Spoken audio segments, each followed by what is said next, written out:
আসসালামু আলাইকুম। তামান্নাস কিচেনে সবাইকে স্বাগতম নতুন আরেকটি রেসিপি দেখার জন্য।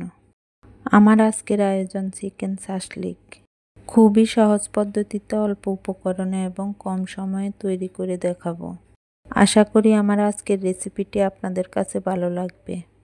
ইফতার টেবিলে বা আসছে ঈদে নাস্তার টেবিলে রাখতে পারেন এই শাসলিকটি। শাসলিক তৈরি করার জন্য লাগবে হাড় ছাড়া মুরগির মাংস। আপনি মুরগির যে কোনো অংশের মাংস নিতে পারেন।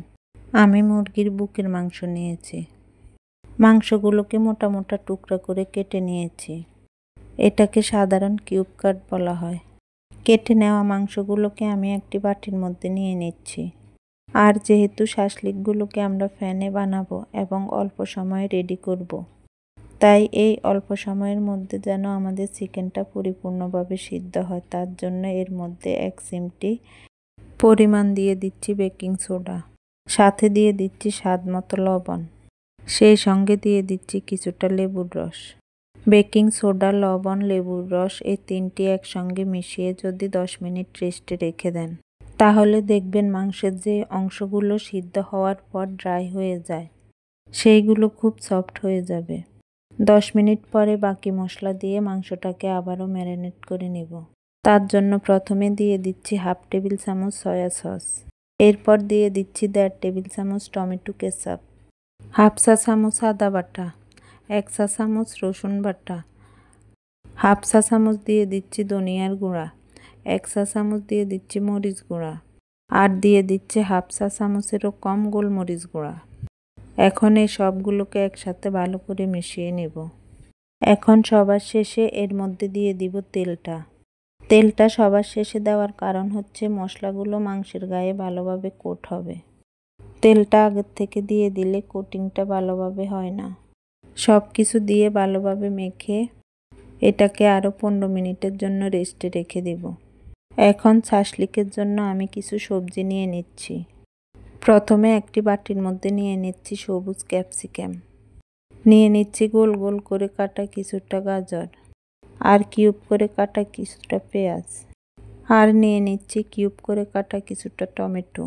প্রথমেই আমি এর মধ্যে দিয়ে দিচ্ছি 1 টেবিল চামচ লেবুর রস, দিয়ে দিলাম 1/2 চা চামচ লবণ, আর 1/2 চা চামচ দিয়ে দিলাম গোলমরিচ গুঁড়া, সেই সাথে একটুখানি তেল দিয়ে দিব। সব কিছুকে একসাথে ভালোভাবে মিশিয়ে নেব। বাস, শাসলিকের জন্য আমাদের সবজির মিশ্রণটাও রেডি। এইবার আমরা শাসলিকগুলোকে শিকে গেঁথে নেব। আমি এখানে কিছু ব্যাম্বু স্টিক ব্যবহার করব। স্টিকগুলোকে 15 মিনিটের মতো পানিতে ভিজিয়ে রেখেছিলাম। এখন আমরা এর মধ্যে সবজি আর মাংসটা একটা একটা করে গেঁথে নেব। কিভাবে গাঁথবেন, কোনটা আগে দিবেন, কোনটা পরে দিবেন, কোনটা বেশি দিবেন বা কোনটা কম দিবেন, সেটা টোটালি আপনাদের উপর ডিপেন্ড করবে।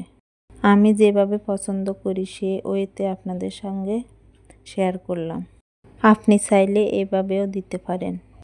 প্রথমে আমি ক্যাপসিকাম দিয়ে শুরু করেছি, প্রত্যেকবারই সাথে পেঁয়াজ দিয়েছি, আর মাঝখানে 1 টুকরা করে মাংস থাকবে। একটা শাসলিকে আমি টোটাল 4 টুকরা মাংস দিয়েছি। আপনি যেভাবে শাসলিক গাঁথেন না কেন, নিচে ধরে রাখার জন্য কিছুটা জায়গা আপনাকে ফাঁকা রাখতে হবে, যেন খেতে গেলে আপনারই সুবিধা হয়। বাস, আমাদের শাসলিকগুলো গাঁথা হয়ে গিয়েছে। এইভাবে যতগুলো শাসলিক হয় গেঁথে নেব। 1 পিস মুরগির বুকের মাংস দিয়ে 4টি তৈরি করে নিয়েছি। আপনি চাইলে আগে থেকে এভাবে রেডি করে রেখে দিতে পারেন। যখন আপনি পরিবেশন করতে চান তখন ভেজে নিলেই হবে। এইবার এই শাসলিকগুলোকে ফ্রাই করার পালা। আমি চুলায় ফ্রাই করে নেব। আপনারা চাইলে ওভেনেও ফ্রাই করতে পারেন। প্যানের মধ্যে 1 টেবিল চামচ বাটার দিয়ে গলিয়ে নেব। এরপর শাসলিকগুলো দিয়ে দিব। চুলার হিট প্রথম দিকে লো মিডিয়ামে রাখব। ঘুরিয়ে ফিরিয়ে 2 মিনিট পরে এটাকে ডেকে দিচ্ছি। ঢাকনা দিয়ে ডেকে রেখে দিব 4 মিনিটের জন্য। 4 মিনিটের থেকে কিন্তু বেশি সময় লাগবে না। মুরগির বুকের মাংস এমনিতেই অনেক নরম থাকে। ঢাকনাটা তোলার পরে দেখবেন বেশ কিছু তেল বের হয়েছে। আবারও শাসলিকগুলোকে ঘুরিয়ে ফিরিয়ে দিতে হবে। ঘুরিয়ে ফিরিয়ে তেলগুলো শাসলিকের গায়ে লাগিয়ে দিবেন। এতে করে মাংস বা সবজি কোনোটাই ড্রাই হয়ে যাবে না। আরেকটা বিষয় মাথায় রাখতে হবে, অনেক লম্বা সময় ধরে এটাকে কুক করা যাবে না। অনেকক্ষণ ধরে যদি এটাকে কুক করেন ভিতর থেকে ড্রাই হয়ে যাবে।